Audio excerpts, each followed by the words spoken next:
আলহামদুলিল্লাহ আলহামদুলিল্লাহি রাব্বিল আলামিন والصلاة والسلام على رسوله الكريم أما بعد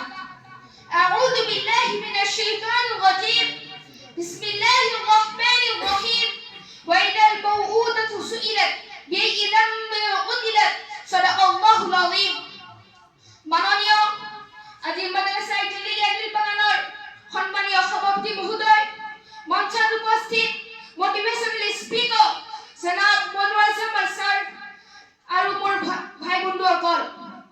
আজি মই আপোনালোকৰ সন্মুখত ইছলামৰ নাৰী অধিকাৰ এই বিষয়ে সামান্য আলোকপাত কৰিবলৈ আগবাঢ়িছো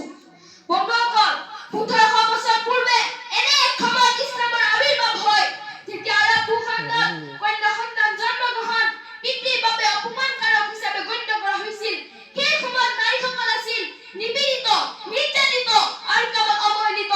মহিলাৰ লগত কৰা হৈছিল পশুৰ দৰে আচৰণ সমগ্ৰ নাৰী হত্যা পৰিয়াল সমাজ আৰু বংশৰ বাবে অভিশাপ বুলি বিশ্বাস কৰা হৈছিল কন্যা সন্তানক জন্ম সন্মান আৰু অপমান কৰা বুলি ভাবি কন্যা সন্তানক জীৱন্ত হত্যা কৰা হৈছিল সামাজিক শৈক্ষিক আৰু অৰ্থনৈতিক ক্ষেত্ৰত নাৰী অধিকাৰ বুলি একোৱেই নাছিল সুধিবৃন্দ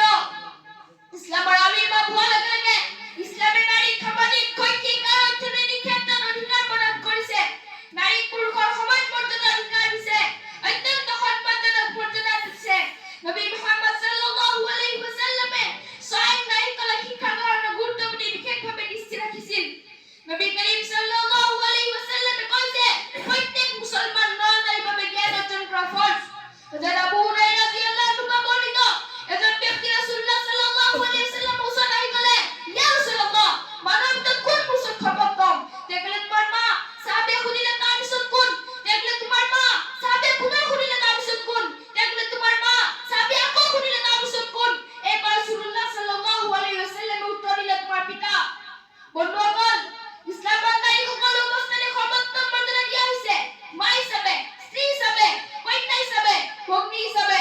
ইছলামৰ নাৰীক যি মৰ্যাদা নিশ্চিত কৰা হৈছে সেই অতুলনীয়